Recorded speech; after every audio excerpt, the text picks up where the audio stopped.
Ladies and gentlemen, welcome to Sam Roberts Wrestling Podcast.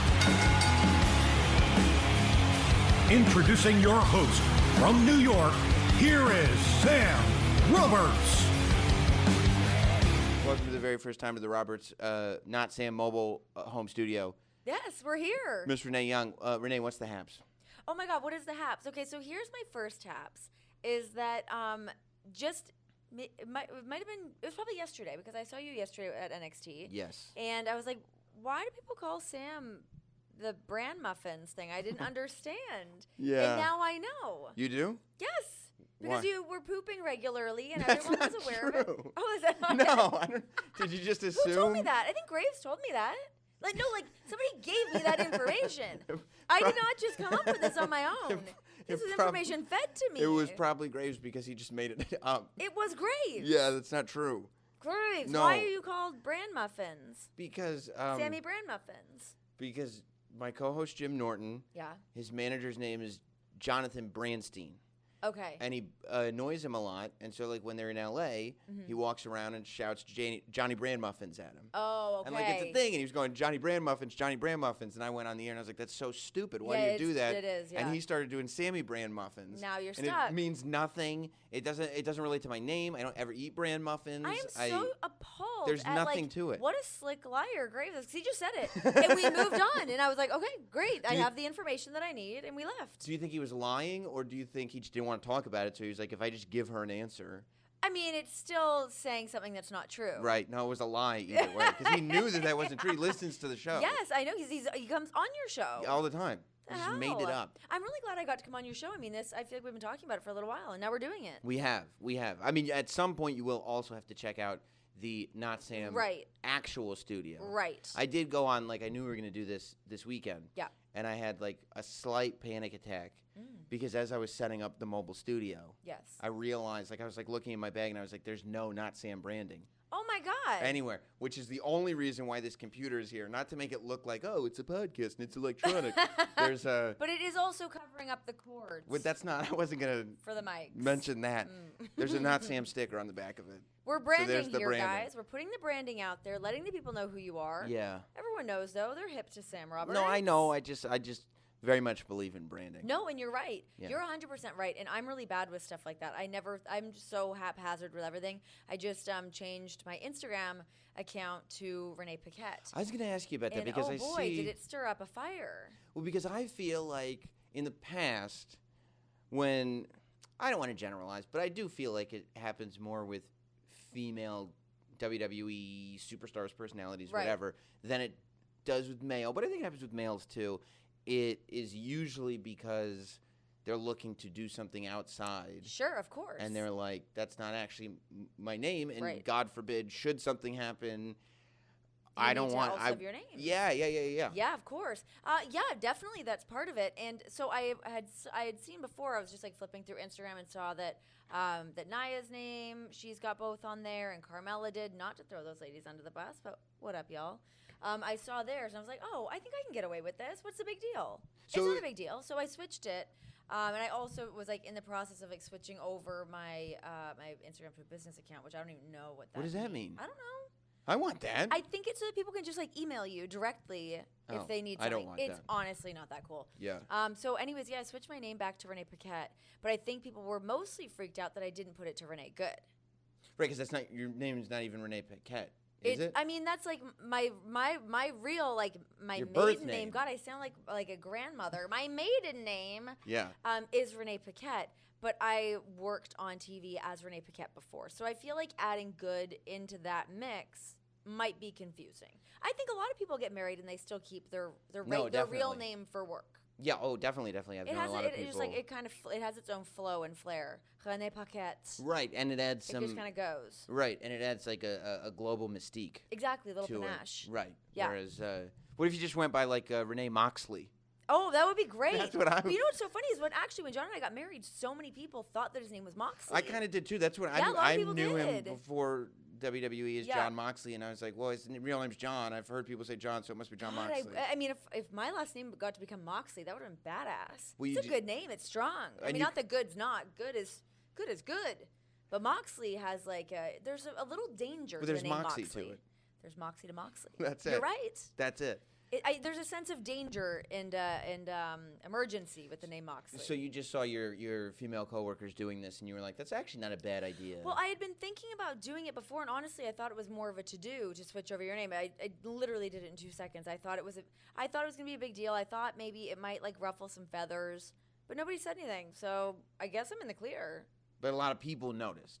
Like I followers guess so. noticed. Yeah, and I don't think people were messaging me, but I think people were mostly perplexed that I didn't put good, and they took that as a slight toward John. Is that an odd thing that, like, especially because, you know, so much of your audience is a wrestling audience? Because even before you were in WWE, the people who know Renee Paquette know you from the stuff you were doing on the Score on the Raw after show, right? Yeah. So they're so ingrained in wrestling that when you get this relationship and it becomes public and you get married and he's one of the biggest wrestlers in the world. I know. Oh, he's so cute. Like, but now this audience is also kind of obsessed with your relationship. I know. And it's not just like guys being like, it's like women like relationships, right? Love it. Of like course, they get women so love interested relationships. in that stuff.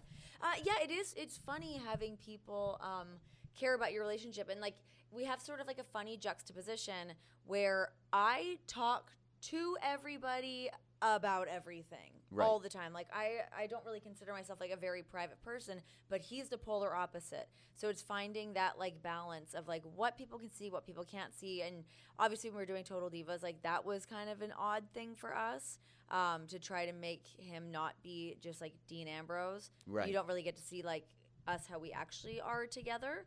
But yeah, it's very interesting having people care about your relationship. It's funny. There's like parts of it don't seem like it's that bad, but it's you get very protective of all But when your it's things. good, it's good. Yes. Like when it's good, of course it's not bad. But like if you guys are in a fight or something, or right. if somebody just says something nasty, you're like, this relationship actually really means a lot to me. Totally. Oh my God. Well, 100%. Like I don't want your negative opinion. You know, on it. it's really I mean, I've had people say some really horrible things about like my character as a person. That's just like insanity. Why? And I don't know. I'm not sure. I must have a face that people don't like or something. Oh, so it's not even about your relationship. They're just like, you're a bad person? Yes. Yeah. I think that I'm a bad person, or I don't know. I also think, I don't know. It's a slippery slope. And it's going to change the course of this whole podcast. But yeah, it's odd. The thing is, John's never on social media. He literally never sees it. So if I'm like, somebody was like shitty to me on the internet, he's like, well, then don't go on the internet. And I'm like, right. God, you're right. But I can't do that. Like, I don't get to be as cool as him and have that mystique. I kind of have to be on social media. Well, because you're a personality. Exactly. I'm a personality. We don't know how to You have wrestle. do it. I don't know how to wrestle. Like if you were a really, really good wrestler and had like a great on-screen presence and charisma and could also do great matches. Mystique.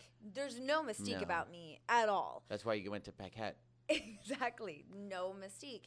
So yeah, it puts you in a weird spot where you have to kind of, I've got to put certain amounts of myself out there just to kind of do that side of things, but he's not in on any of it. So yeah, I don't know. I feel like it was a thing more earlier on of us dating when it was like more, nobody really knew what was going on. It was more of that. Well, and here's the thing. Once you tell everybody, and then also once you get married and everybody kind of knows you're married, and they're making references to it on WWE TV, it's not this, like, fun secret anymore. Oh, no. No, but also when like you're married, you don't want it to be a secret. You kind of want everybody to know. You're like, oh, my God, I'm married. I love this person. It's great. That's the whole point of getting married. Of course, exactly. We were talking about that the other night. Marriage and children. It's all good stuff. Yeah. It's all good stuff. It becomes like, it's one thing if you're, like, in this relationship, and it's kind of a new relationship, or even if it's a year old, if it's a girlfriend-boyfriend thing, and you're private about it, it makes sense. The same way, like, if you're pregnant, you should be private about it for the first X number of months because it could end ugly. You're going to have questions to answer for. But once you're married, if you're private about completely being married at all, it's just, like, shady. It's so weird. It's so weird, 100%. It's super weird. That's ulterior motives. That's not... Don't tell anybody that we're married. Yeah. I'm just a private person, so I never tell women that I'm married. I'm just private. What can I tell you? That's like men that are like, I just don't like wearing a wedding ring. It's like, well, it's uncomfortable. Come on. Though, I mean, our solution for that was that, like, John, he literally doesn't wear anything. He's like, I'm just going to go get tattooed. So we got tattoos, and it's like, good, it's on there. You're good. Right. That's fine. That thing's not moving. How big of a wrestling fan were you before you got to WWE and all this stuff? Because there's a lot of girls now that have kind of realized that this is a big medium. There's a big audience here, and I know that there are a lot of girls that like learn about wrestling specifically so they can be a wrestling host. And I don't think there's anything wrong with that either.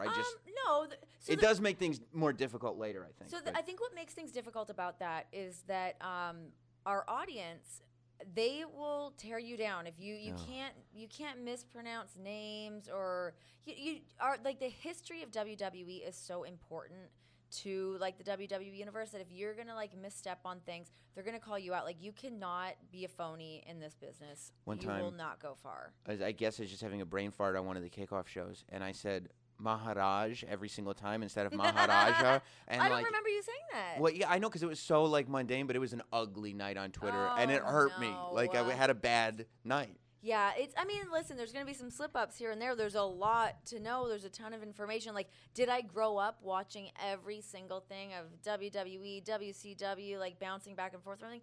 No, but I did watch it when I was a kid, kind of around the age that kids start watching wrestling.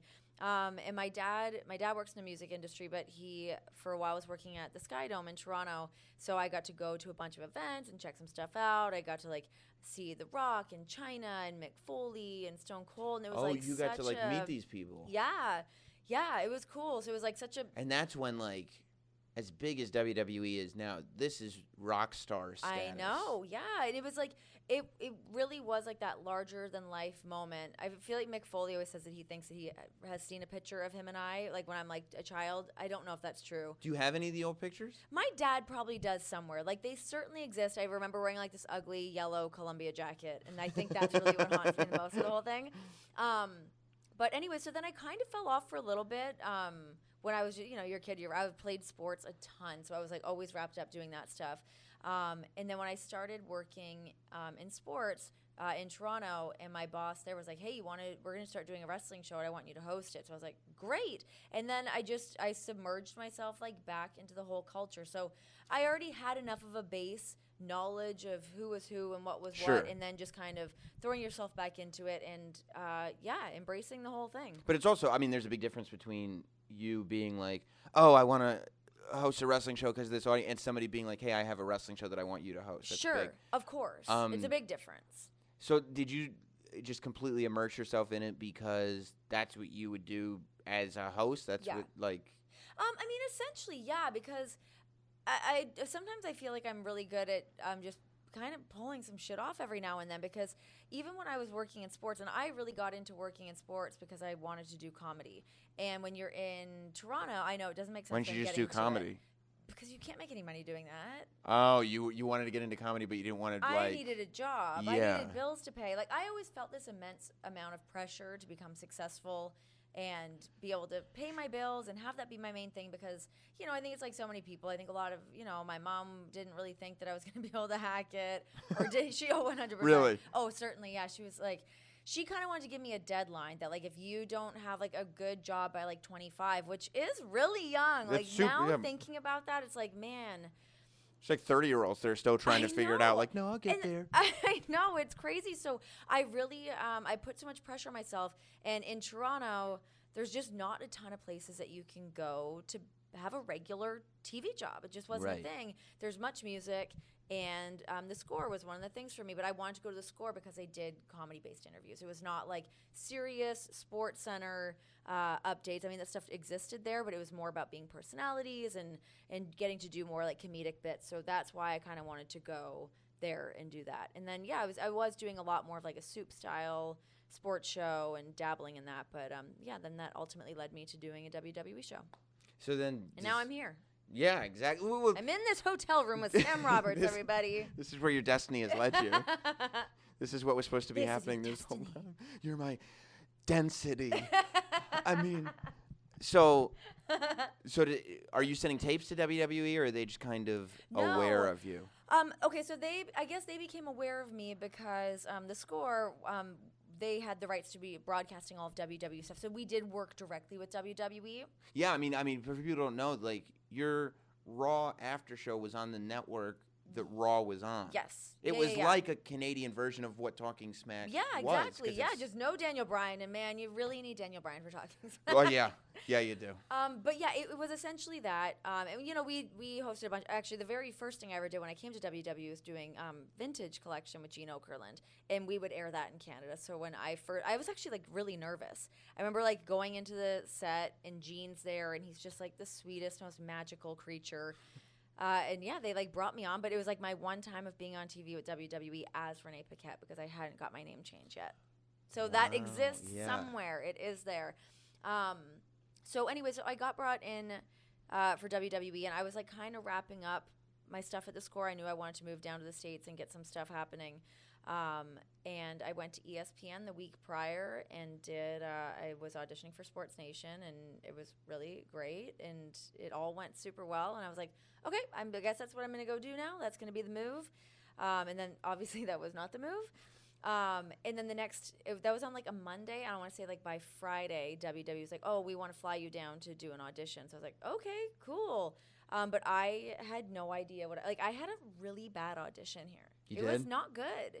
I mean, it wasn't awful, but I mean, it was not a thing where I walked away being like, man, I knocked it out of the park. This is going to be great. It's weird. Several years ago, I also had a bad audition with WWE, and you know what happened? Huh. They never called. So that's the difference. But you're here. Well, yeah. You persisted. A whole other thing happened with that. But yeah. So when I had a bad audition, they just didn't call, which is generally what happens. I mean, I was definitely in a bit of a different market. That I was a chick that knew about wrestling. Yeah, I would say you bring a different skill set, I guess. I was so stressed out though because I went in, and keep in mind that I was like, oh, I'm probably going to go work at ESPN. It seemed like a surefire thing that was going to happen, and I was like, I'm going to go check out this WWE audition, see what happens.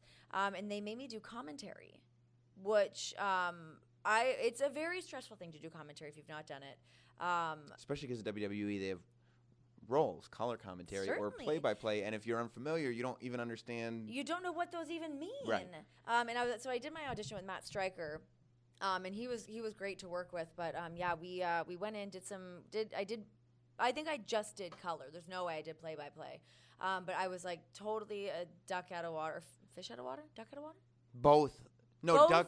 Ducks out of water are fine. They just walk.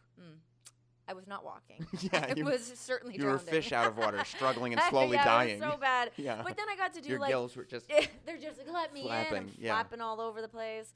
But then then I did they handed me like a battery and like, sell this to me. And I was like, oh God, this old trick. Damn. So I had to do that, and then I did like an after show style thing, and I think that's where my true colors got to shine. Yeah. It's more my wheelhouse. But then the after show thing didn't happen for many, many years after For that, many right? years. No, which is, I mean, and that was a big thing too. Like when I started WWE, I had no idea what my job here was going to be. I assumed it was going to be similar to what I was doing in Toronto. And then it wasn't for a long time. Right. That I, coming in and doing backstage interviews and kind of getting the swing of that, learning about what it's like actually working for this company as opposed to watching it. And they are different things, as you know. Definitely. Yeah, it's like, you have to adapt to the way you speak about things. And I was learning a little bit of that when I was in Toronto, because they would pull us aside and be like, hey, you can't say this word or whatever, just to kind of have the branding. Right. Right. Because WWE was like, I know it's not our show, but if you're going to air it on this network after the show, people are going to think it's our show. Exactly. That makes sense. So I was getting a little bit of a taste of that, but it's been an interesting journey.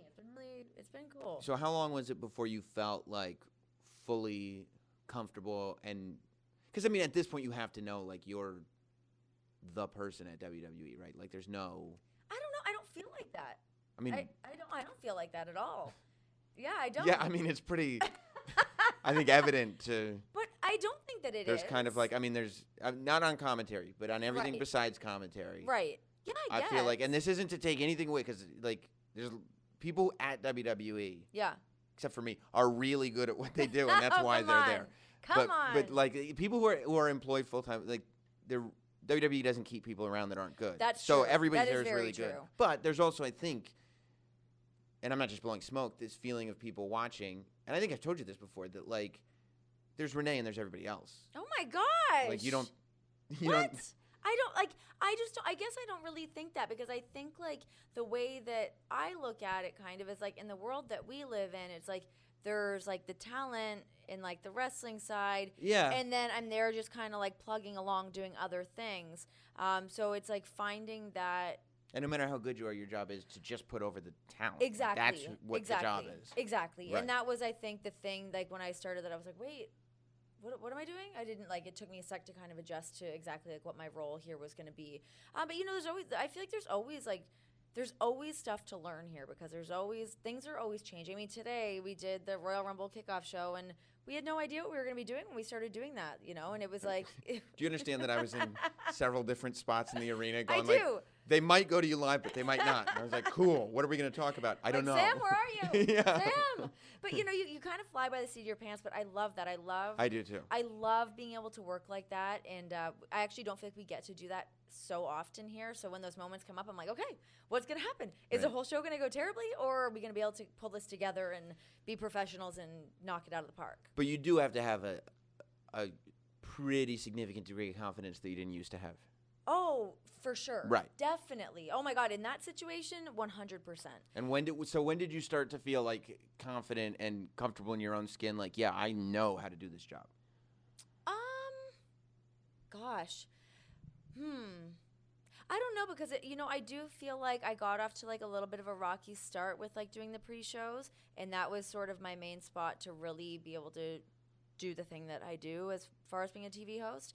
I think like trying to figure out just the way that our production works, because they would like hand me these sheets, and I'm like, I don't even know what these mean. Like, I have no idea. But I feel like I've always been like, yes, okay, that looks good, all right.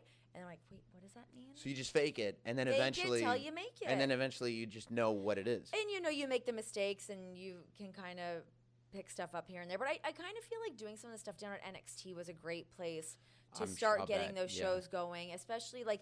Not that it's the same thing, but when you're doing something live to tape, how we do those pre-shows, you feel there's a little bit of a security blanket there, but there's not, because you're not going to use it anyways. Like, you just can't.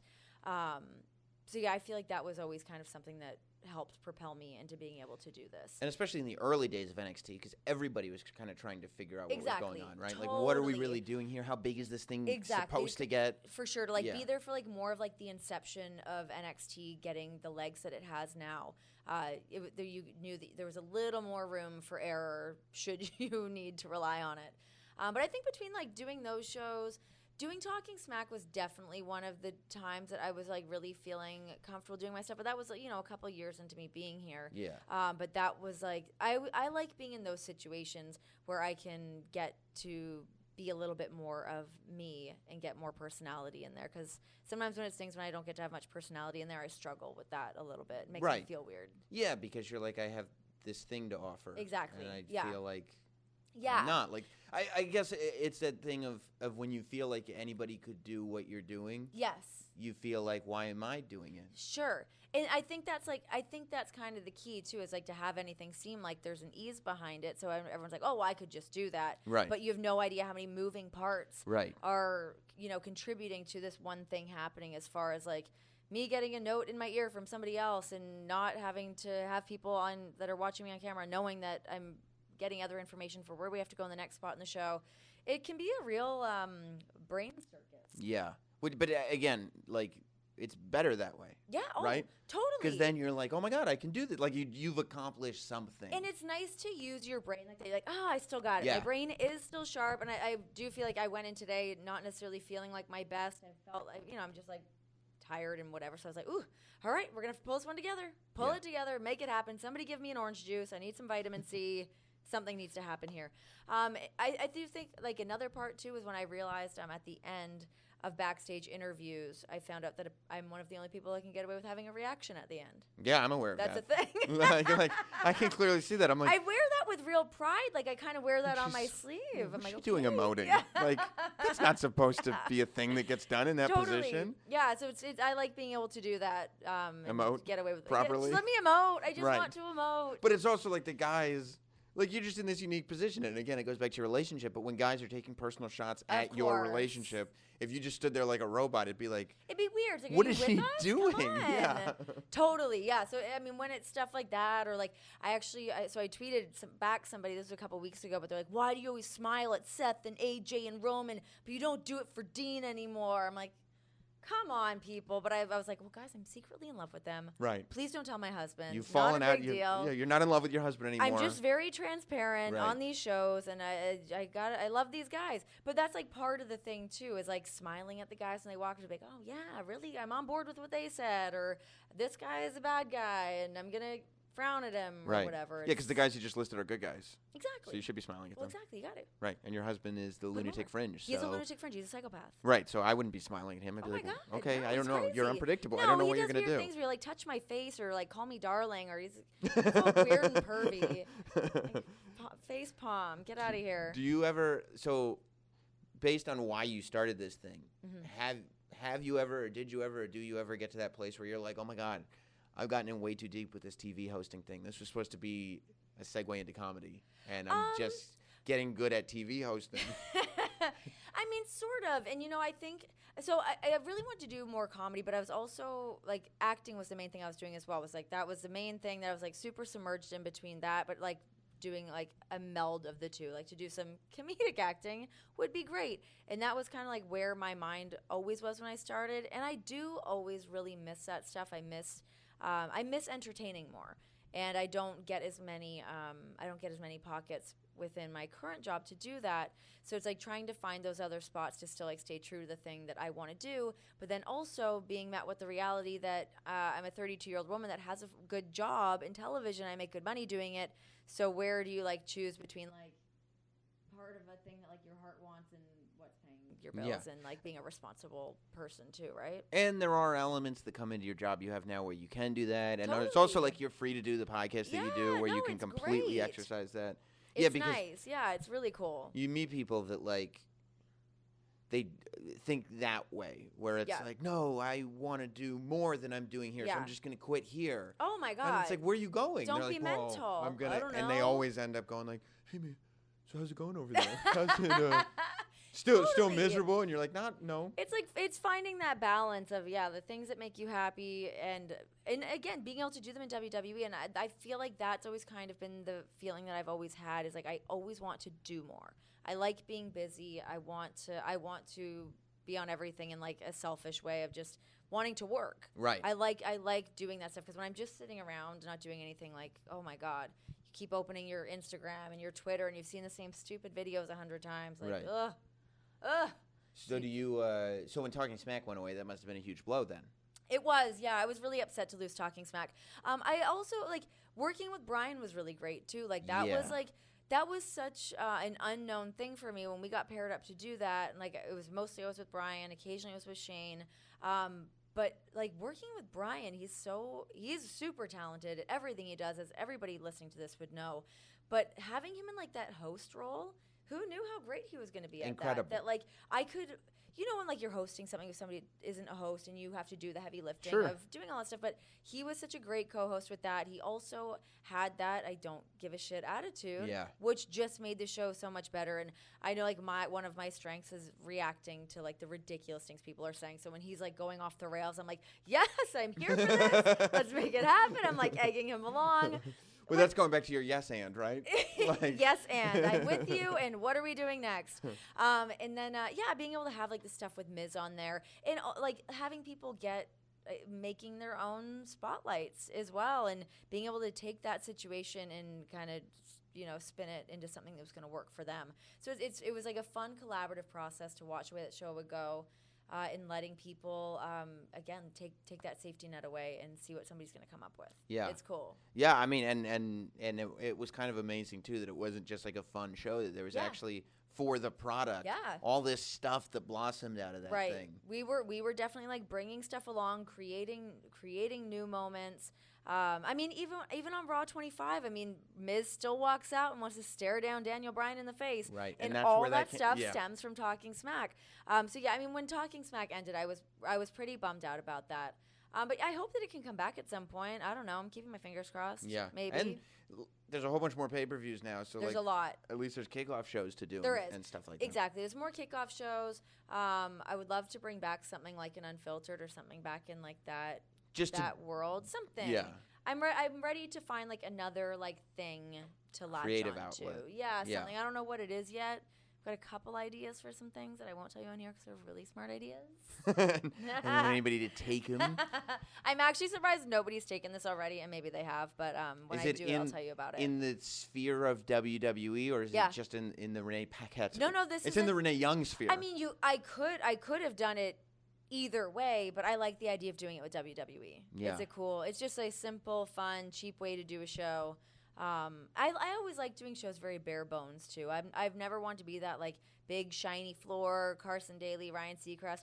Though I will take Ryan Seacrest money. Yeah, 100%. Sure. Listen, if that job's there, I'm gonna take it. I like a little bit more of like a grittier style, looser style TV show. So to find a way to do something, and I really wanted Unfiltered to be like that too. I really wanted to kind of break that down a little bit, but we like to make things look nice here, which I get. That's how we do. Yeah, I mean, we're a professional big company. We got to look nice. I'm doing this like ma and pa thing down the street, and it's not happening. Not working out.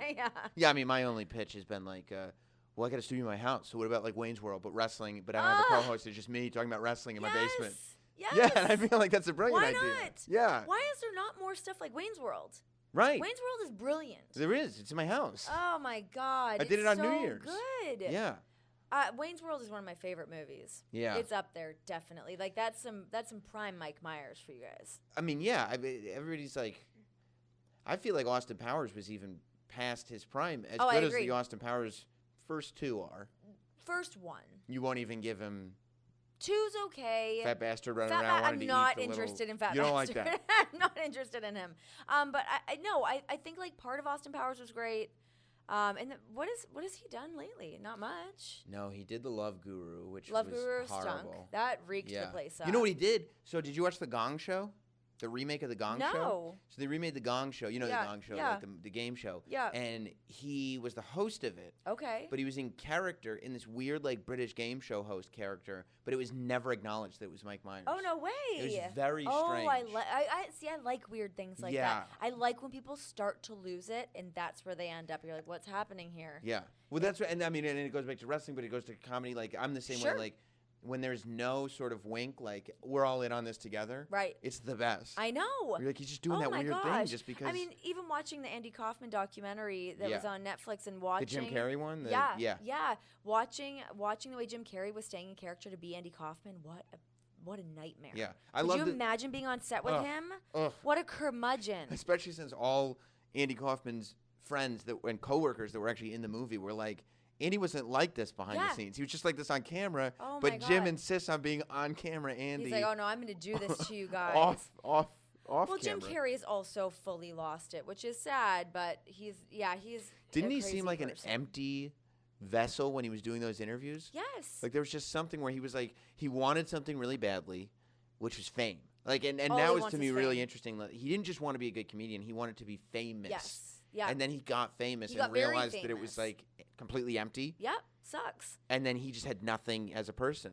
Yeah, and I think he has like a bad relationship with his daughter or something. Like I feel like that's part of his deal. And then I was watching comedians in cars getting coffee, whatever, and like watched the one with him, and he's just like he's always on, and he's like too much. Like I could never be friends with him. Like there's no way. Well, that's the deal. I don't think anybody can. You can't. Right, because he's not a person. He's a lonely, weird man. Yeah. But you know, I do like when people go from like this like full on comedy career to then starting to dabble into like, oh, I want to do I want to do Eternal Sunshine of the Spotless Mind, right? And like seeing like where that stuff goes, and sometimes it's great. Like that's a great movie. Or it's great. Dead Poets Society, Robin Williams exactly. move. Grow a beard. Oh my God, give him a beard, throw him out there. But I actually thought that one of the things that Mike Myers is supposed to do, which now he's obviously not. I don't even know what's going on with this movie, but in the Queen movie, he's supposed to be playing Keith Moon. But that was like a decade ago. Well, he did when they first talked about it. He did that Studio 54 movie. That was actually a pretty good movie. It just got no attention, but it was like a dramatic movie where I think he played the guy that like owned it or something like that. Huh. But he did a couple of dramatic things. I think it just never really hit. When you're a comic like the biggest comic in the world that does drama, you can't just do good. You have to get like an Oscar nomination. 100%. And then You totally people do. will take you seriously. Ben Stiller's kind of done some wacky movies. He's done some quirky, cool little spots. Yeah. I don't know any of the names of them because I haven't seen them, but seems like they did okay. I don't know. feel like Ben Stiller like made a ton of money in comedy. Yeah. And then just now has decided to do like just weird, quirky indie, whatever I he like wants that, to though. do. I would love to movies. go do that. Just do some weird, bizarro movies. I would love it. Well, that's the thing. Like you But have I don't to, have that kind of money to mess around with. You have to, and it's what Jerry Seinfeld did with the car show, like, and what Letterman's doing on Netflix. Right. You have to get very, very successful and rich, so that way, finally, when you're 70, you can just do whatever you want. Listen, when I'm 70, it's going to be really downhill. Yeah. Oh, my God. Yeah, you're gonna be a disaster as an Total old disaster. woman. Oh, my God. Are you kidding me? Yeah. Jeez, It's I'm going to have just- no voice. It's going to be blown out. Right. I'm going to take up smoking. It's all going to be bad. Right. Right. Ugh. Just chain smoking. I'm going to start, like, tanning extra. I'm going to Right. have, like, just, like, really leathery skin. We talked about this yesterday. I think I described you as Grey Gardens. Like, yes. that's your obvious future. That's where I'm headed. I think, like, generally, I'm leaning towards. I was explaining this to Sam the other day that in my regular life, I'm starting to lean into this Drew Barrymore world where I'm just like quirky and wear random things. And I'm like, it's fine, but it can get out of your control really quickly, and then you're that person. Do you ever worry about that when like? I'm not dressed like that right now, But when I you're could've like, been. when you're in your 30s now, Yeah. so everything's cool. Oh, I don't know. Yeah. Right. But and I think you can even pull it off in your 40s. But like, there's gonna be a time when like you young, hip, quirky, She's gonna go Renee, away. like- she's gonna be done. and like all the stuff that you're doing is just gonna be kind of like, is she? It's gonna get Renee's sad. still doing that? Yeah. But nobody does that to Goldie Hawn, and this is my other option. Is like I could go the Goldie Hawn But that's route. like what? That's like getting into comedy and being like, Jim Carrey did it. Like that's like. It's like, yeah, I know. That was just the one, though. I'm doing it, and I'm rolling with it. My favorite was when we were having this conversation, and Charlie was like, I don't know, I'm going to be like Victoria Beckham. We're like, you can't just right. announce. You can't, what? I think Who did she say, Victoria Beckham, and who was the other one? Demi Moore. Demi Moore. What? And I was like, Charlie, would you accept it from me if I said, yeah, when I get older, I guess I'll be like either George Clooney or Brad Pitt or something? I think that's what I'll be Who like. do you think is going to be your real comparison as you start to age? Clearly, Art Garfunkel. Oh, yes, I mean, of course. that's been duh. made Duh. clear to me on multiple. Whether you like it or occasions. not, Yeah, you don't it even have a is. say. It is what it is. And I made the conscious decision this weekend that I think, like, I was like, oh, maybe I should shave my head. What? Maybe I do. No. I'm just gonna let it grow again. I Yes. think. What's the longest you ever had your hair? Well, so it was as a radio bit. We had a hair growing contest. Okay, your hair probably takes forever to grow. Yeah, it does. Yeah. But it was like we had, and this is when I was young. So I'm like mid-20s probably. Okay. Early to mid-20s. They were like, "Well, who can grow their hair?" And I'm like, "Yeah, I'll grow my hair." And Sure. I was saying yes to everything at that point. Now it's Yeah, just like you're like, I'll do anything, just put me on air. exactly, I'm in. exactly, Yes, exactly. Yeah. Yeah, that's how I met Mick Foley. He fed me steak like a baby. Really? But yeah. Oh my God, that's so But- terrifying. yeah. Mankind feeding you a steak. But yeah, so it was like, yeah, I'll grow my hair longer than anybody. Sure. And like, it wasn't one of those radio bits that has any payoff whatsoever. No. I mean, it You're went. on radio. No one can even see you. It didn't matter. It went Especially like when you're in your 20s. years. Like, I mean, like 5, 6 Really? years. And where was it? My hair? Yeah. It was just Just a giant fro. yeah, it was just out That's there. There's definitely great. pictures. I should send you some. Please. And now, I mean, and I've never cut it all off. No, you since can't. then. It's your look. Right. You just can't. Right. Like, I don't know what would happen if you shaved your head. Plus, I mean, luckily, as we discussed earlier in terms of what we have to offer, I've never actually been in a position where people are like, yeah, I'm going to hire him based on his physical appearance. So, No, but I for feel having like a weirdness. But you do have such a look that people must. I mean, it's not Either do or you're don't, not right? just a bland. No. Like you have a look. Right. It's good. Right, See, right. I don't really have a look. I find. I mean, I have like a kind of a look. Like I'm just like a girl, a woman. But We need a girl. I know a girl. I am a girl. Yeah. You guys. But I find a lot of, like, even today, this woman came up to me. She's like, oh, I really want to meet you because people think that we look the same. I get that all the time. Or someone's like, oh, you look like my sister's friend. Like, I get told I look like people all the time. I don't know anybody that looks like you. No, I get it all the time. People always think that me and Natty look the same. You're just both blonde. I know. I guess does she have brown eyes too? You have brown eyes? Yeah, mine are like hazel. I'm sorry. If we're getting specific. Yeah, no, I'm a I details would say guy. to look at them, but my eyes are like shutting, and I have on these fake eyelashes, and they need to come off my face. Fake eyelashes are the death of me. I mean, they make me a woman, certainly. I'm nothing without my lashes, but they also tear You're a down young my boy. world with them. I Before am. you Oh put my your god. eyelashes on. I am. So, yeah, it's bad. It's very true. Give me all the makeup. So are you? Because you come across as very Cool. fly by, super cool, Very cool. mellow, like. Very cool. You come across as a fly by the seat of your pants type of person. Yeah.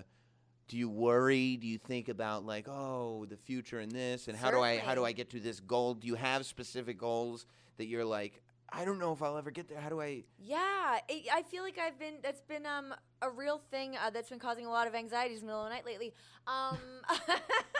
But yeah, I mean, I think that's like anything. People need to hear that because people look at you, I'm sure, and be like, well, that's the one. No. She's got it all, and I need to get you're giving people anxiety. No, I do because I think it's like anything. At a certain point, it's like I don't know how long my role in WWE will be. I don't know what that's going to be. It could be a thing where I stay around forever, right? And I get to hang out, and until I eventually turn bald into and Mean Gene. Yeah. I'm drinking vodka soda cranberries, calling the final like Gene. Whether it's going to be something like that, or trying to like swing into another position to do something else. And I do think about those things, and I'll put out some feelers. I would love ideally to find some kind of situation where I can just like stay at WWE for a while doing the things that I do, but then also being able to branch out and land on some other shows, doing some other things. Like I mean, like anybody, I'm sure, in television, I would love to have like a Kelly Ripa kind of job. Something like that would be like super up my alley. But then I've got other shows that I've got kind of brewing on the back burner right now, so I'm just kind of waiting to get those executed and start working on those with another production company too. So that's something that I'm hoping to get those things happening.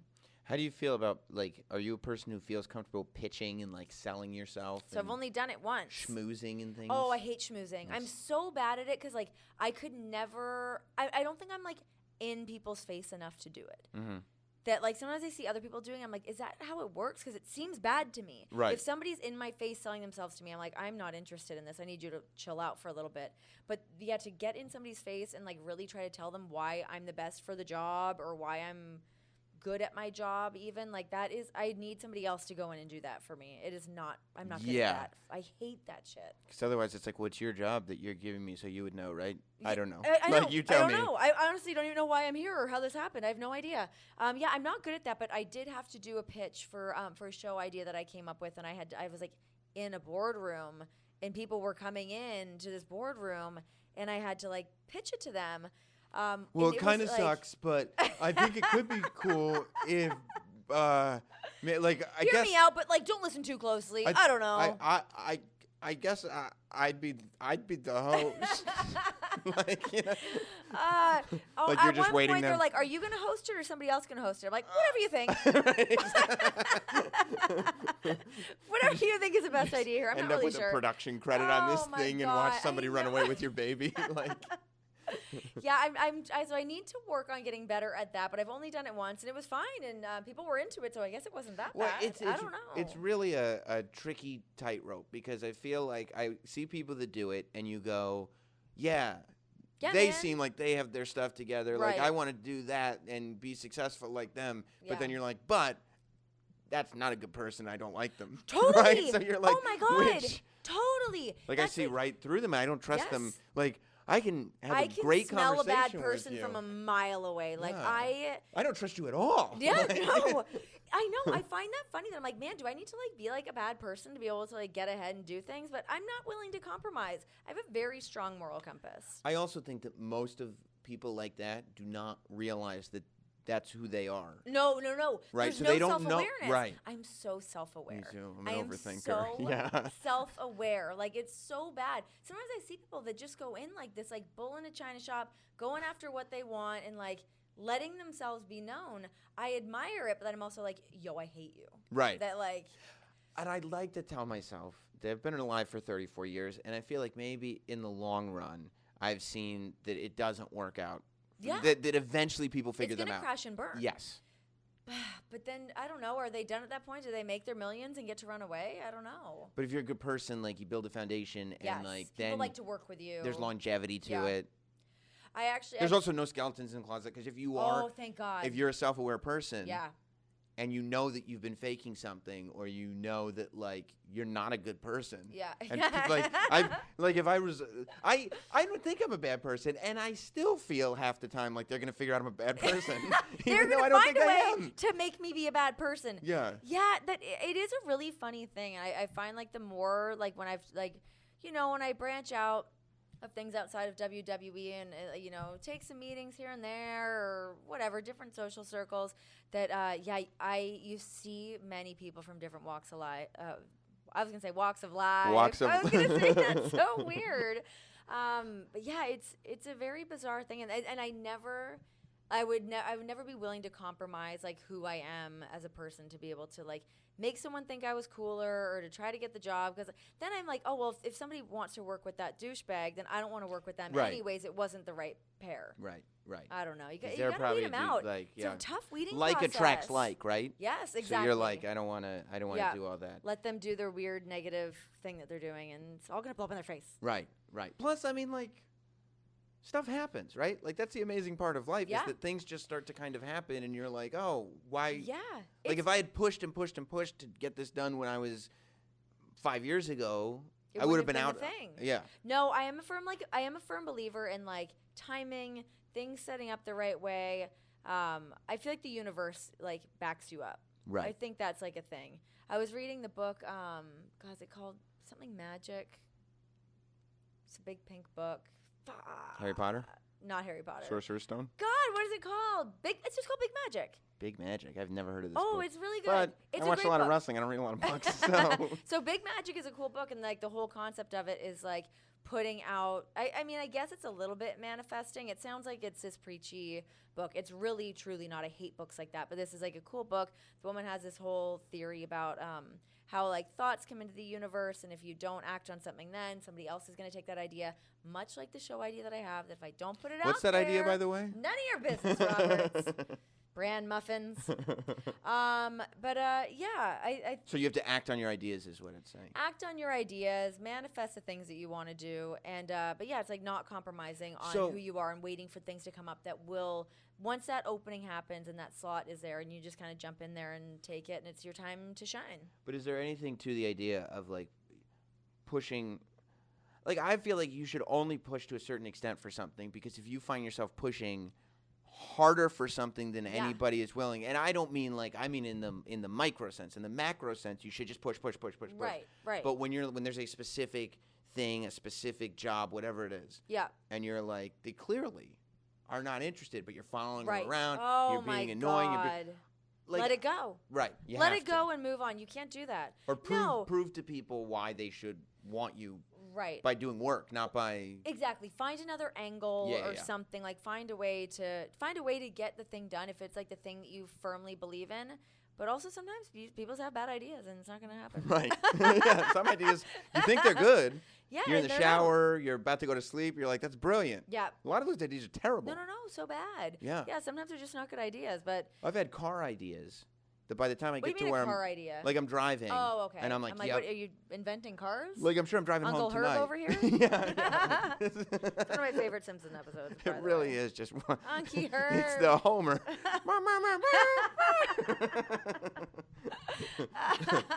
Oh, that was so random. But like you have these ideas when you're driving, and then you get to where you're going, and you're like, why would I ever do that? Right. It's terrible. Or if it's like you wake up in the middle of the night, you're like, man, what a great idea this is. And then you're like, I should write it down. And then if you don't, and then you circle back around, you're like, oh, that was such a terrible idea. That was no good. Right. Not good at all. The other night, actually, John and I were at home, and we were like spitballing all sorts of show ideas. We were cranking them out. We were in a rhythm. Now, That we tried to take credit for all of them. It was quite rude. He did. Oh yeah. He was like, oh yeah. He was like, well, you're He's just working telling off other my people, idea. He was like, I came up with this idea. I was like, bitch, what? We collaborated on that. Does he want to do stuff, or is he just coming up with ideas for you? Oh, they're all ideas for me. Yeah, because he doesn't strike me as a person who like wants to be a TV person. No, they're all for me. It's basically my dreams of just having like a Food Network show. I love cooking. I love cooking, and I know how to host a TV show. It seems like a regular thing, right? How does the chemistry in that relationship work? I've always been very curious about that because he strikes me as the type who's not even like I just want to make a lot of money and then go live in the desert. Who's just like I just want to go live in the desert. Like I don't need a lot of money. I just want to go 100% run on mountains. And I mean, yes. He wants to ride his bike and be in the mountains and like learn how to eat mealworms out of the ground or something. I don't know. But he's like, yeah, I mean, he has aspirations of wanting to do things here and there. But like, I don't know. I guess our dynamic is like I feel like his aspirations would be like, I want to master like the bow staff. That is real. Like these are things that happen. Like these Amazon packages come to our house and like, my cousin and her kids were at our house the other week, and her sons were in our garage, and they like called me out, and they're like, "Hey, is this real?" And there's like size up on the wall, and like a shambok. There's ninja stars, like it's all there, and he's like giving tutorials on how to use nunchucks. It's insane.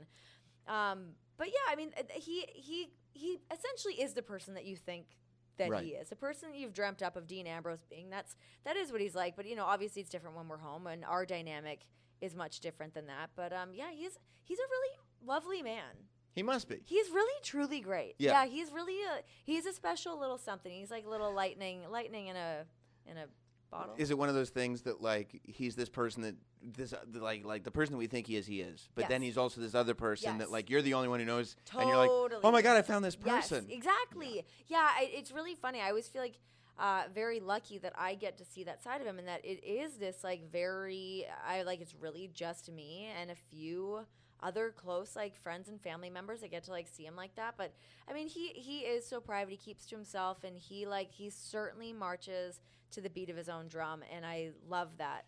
Like that is just like that's how he functions. It's how his brain operates. And there's times that like we'll be talking about something, and I'm like, no, like this is how you make a hamburger.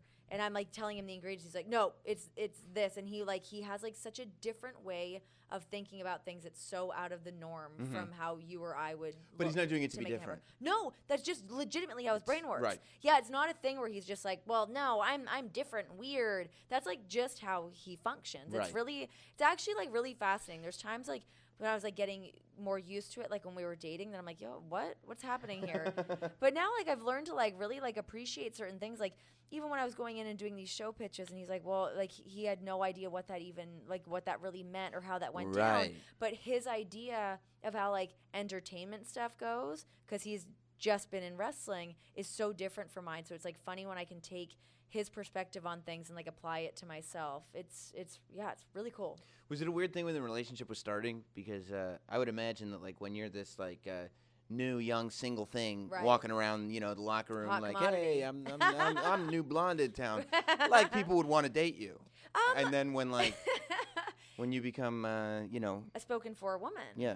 It was actually like really funny. I felt when I started because I mean I knew a few people before I started in WWE, which was really just like Dolph, Zach, kind of just the two of them. Where'd you know them? So I met them. They came through. You an action figure collector? Is that where you knew Ryder from? They came through when I was doing my old show in Toronto. Gotcha. And then doing more of the comedy stuff. That's why I worked with Dolph, because we were trying to shoot some sketches. Yoshi Tatsu was also in on that, and Evan Bourne. Shout outs to Yoshi Tatsu, by the way. Yes. I feel like John and I were actually talking about this the other night, because somebody was asking us about that, and he was like, yeah, I feel like everyone else was like trying to like get my attention maybe, and he was like trying to play it cool. That's the move. Which so I didn't know this, and people are always so perplexed. They're like, how did you guys get together? He does not talk to anybody, but he just always talked to me, and I didn't know because I didn't know him prior. So I was like, I don't know, yeah, this guy's here and we're hanging out and he's great, whatever. But yeah, he was like very subtle in his approach, kind of. But the thing that threw me off the most about him, which I don't think a lot of people do these days, is he would like call me. He would like call me Just to talk. Yeah, man. And is this when like my phone would ring? It was like still in my phone as Dean Ambrose. I remember him like calling, and I'm like, what the? Who calls somebody? Hang up. I like didn't pick up the call. I was like, it threw me off so much, and I was like so flustered. I'm like, what does he want? What's he gonna say? I don't know what's happening. So yeah, that like really spooked me. And then of course I ended up calling him back. But yeah, that was like a thing where he would just like call me sometimes. But hey, what are you doing? What's going on? And is that when it was clear that he was pursuing you, or was it just like, I don't know if this guy Or wants is to he be just a friends weird with me. dude? I don't know if he just calls Yeah. people when he's on the road. Well, I mean, it wasn't that long of a window of this happening until we're like, all right. But I remember we were by talent viewing, and there's like the big cart with all the pop and water and stuff in it, and he came up, and like there was a lot of people around, and we had TV in Vegas, which was where he was living at the time. And he's like, hey, you want to hang out after the Vegas show? Like in front of everybody. I wanted to die. I was like so confused. I'm like, wait, is this like a date? Or is this a group thing? Is it even happening? It was like such a, hey, you want to hang out type of thing? Okay, great. And yeah, I was like, by the way, none of the rest of you were invited. I know, it was so weird. But then that was like the first time that we like hung out. And it was great. And it was not a full on solo date. I showed up and Seth was there and like some other friends. And I was like, I show up and Seth is just like, hey, Canada, what's up? And I'm like, what did I just walk into? like clearly it seemed odd that I was even going there to see John. Right. I was like, oh God, this is getting out of my hands really quickly.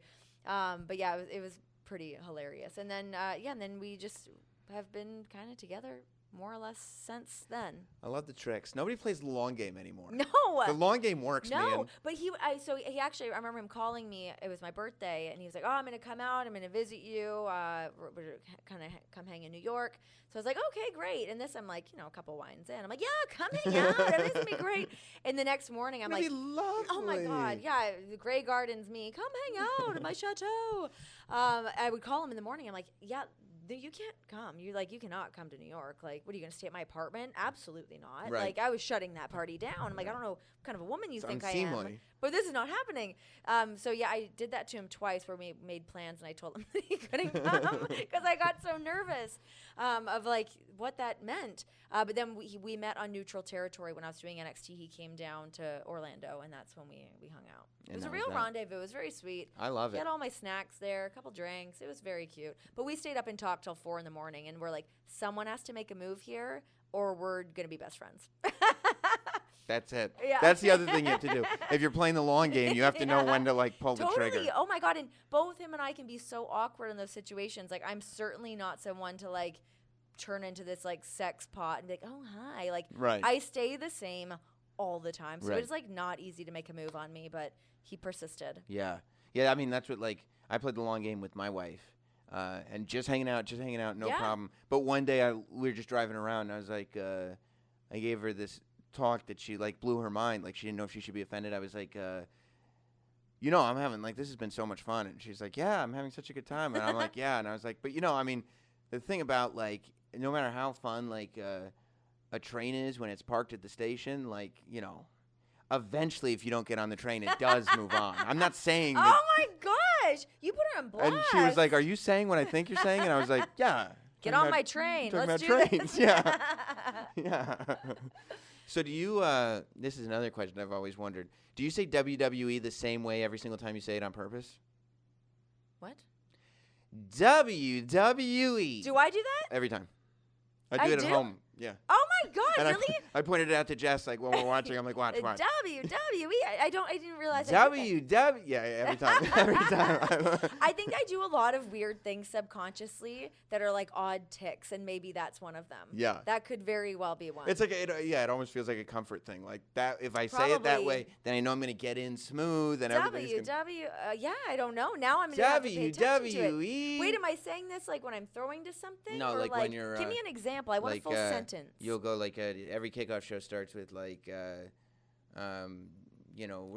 Oh, The WWE Universe. WWE Universe is packing in, or like, I'm here with the WWE champion AJ Styles. Like, it's said exactly the same way every single time. Every time. Maybe I'm just Don't think about it. consistent. Because I Maybe that's just my thing. Yeah. Branding.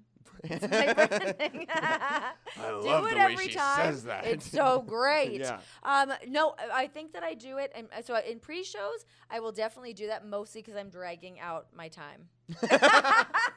The WWE universe. How much time do I have to learn on cam? Right. But if I'm doing it with AJ, I gotta put over the WWE champ. Yeah. I can't just go, here's a WWE champion. Right. It's a WWE I champion. like it. That's it. There it is.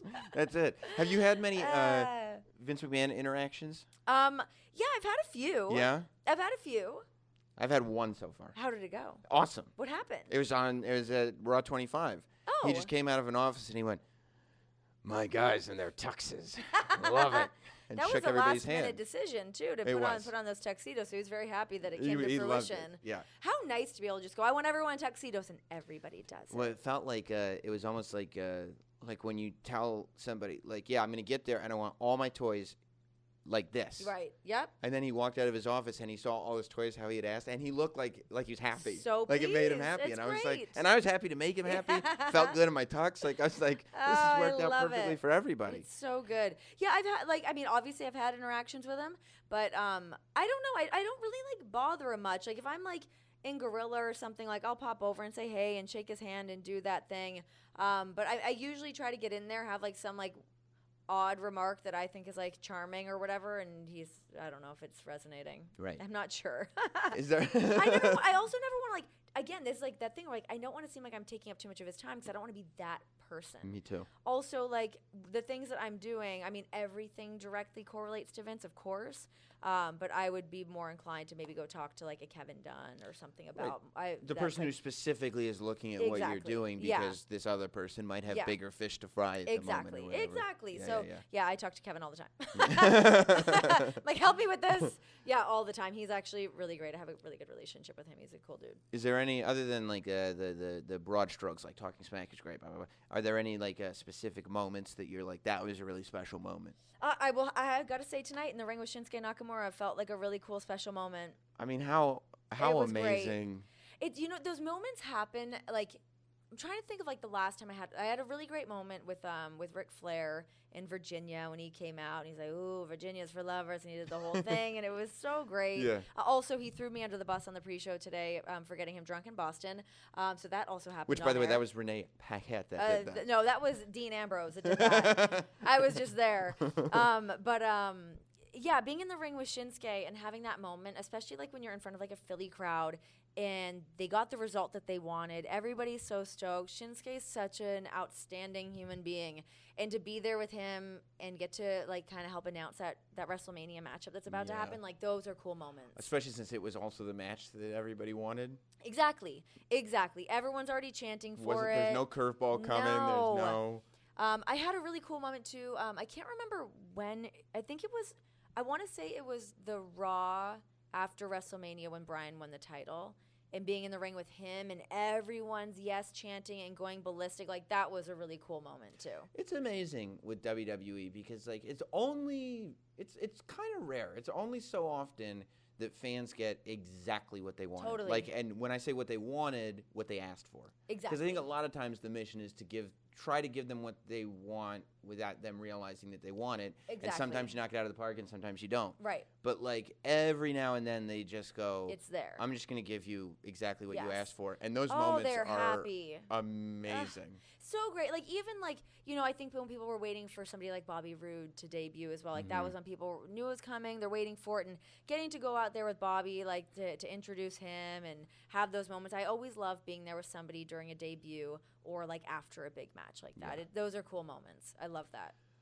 Well, Renee Young, good Paquette. Yes. I've taken up Moxley, Renee Moxley. I'm going to start going by that. I'm going to change my Instagram to that. It's You way should. cooler. Just I'm going to do it right now You just to annoy everybody. Yeah, just What? all the smart marks though would be like, yeah. Start sending you clips from CCW and stuff. Just him cutting his face. I- Oh, God. I mean, I love this generation right now because I called years ago I called indie matches just because I love Oh, wrestling so hell much. yeah. And I called the John Moxley match. I called Whoa. Claudio Castagnoli. Oh, I AJ Lee would just God. hang out on the bleachers being like, "Oh, I hope they put me on the show next That's week." I mean crazy. so many guys. Crazy. agree. And it's just cool to and it continues to happen with It like this does. next generation of NXT guys and like the Yeah. Adam Coles and Bobby Fish and Kyle O'Reillys of the world, and like It's just really cool. I it's love just being so a much part of it. fun. Tonight was definitely one of those moments where I was like, man, wrestling's great. Like, Yes. you could really, like, I really felt it, and especially being there at ringside to hop in with Shinsuke at the end and watching that Royal Rumble match, like, I felt super lucky to be working for this company and to be able to see so many people just put together such an amazing night. And then also with the women, being able to see them all go out there, I almost, like, my eyes got a little teary when Lita came out. I'm not going to lie. Right. I was really stoked to see her out there. Well, you of all people would know Sure. to what level that meant to her. Yeah, of course. Yeah, it was so cool. And oh my God, that moonsault, she scared me. You were in the screening room when that happened, Yes, right? The audible gasp of like, Yeah. oh my God, because she hit it. It's been 10 years since she's done it. She's crazy. And she hit it, and obviously the crowd reacted Yeah. appropriately. But like there was this moment of like, oh my God, she's gonna land on her head. I Oh my God, know. she's gonna. I saw her after, and I was like, she was like watching that, like as she's walking up to the top rope and take that that one deep breath of like, here we go, we're doing it. Yeah. But yeah, it was like tonight was one of those really cool moments of getting to see a lot of people's hard work come together and a very happy crowd. Well, I can't wait to see all your hard work come together. Yeah, and I me can't wait too. to see you continue to prosper I'm not inside going to tell you any of the shows. so you don't WWE steal universe, them. but also when all these shows debut and people will be like, oh yeah, on the podcast, that must have been the. The thing that she was alluding to that nobody knows what she's saying. By the way, That's if it. everybody passes on it, I'd still like for you to come back and tell us what the idea was. Certainly. Yeah, because certainly. I just don't want to be left Actually, hanging. that's kind of a good idea of just having a show talking about like bad pitches. I mean, I guess it's Shark Tank. Yeah, but Shark Tank is an amazing show. Oh my God, I just got into it. John's obsessed with it. Now he's like at home just watching marathons of Shark Tank, and it's everything. I'm the exact same way. Like, like people don't understand the quality programming that CNBC puts on after, like, because they think it's just the stock channel. No, but it's either the Shark Tank or Profit. the Profit, which I love the Profit, or sometimes on the weekends you get lucky and catch an Undercover Boss marathon. Yeah. I mean, it's just good Oh, shows. those wigs. Yeah, Oh, yeah. the wigs. Yeah, you So, guys are missing out. Next time we speak, you will have to come to the official Notsam Studios in Westchester. 100%. And I'm looking forward to that, and I appreciate all the time you've given me. Yeah, man. Thanks for having me in your hotel room. You mean the... Whoa. Uh-oh. Yeah, let's turn the recorder off and leave it to your imagination. It's off, right? I swear. Yeah. What's that red light? Yeah. Because everybody knows when you get a woman in your hotel room, the smoothest thing to do is to talk about what an amazing relationship she's in and how great her husband sounds and how, oh, my wife does that. Everything's great, and we love our significant others. Yes, thank you very much, Renee. Yes, thank you.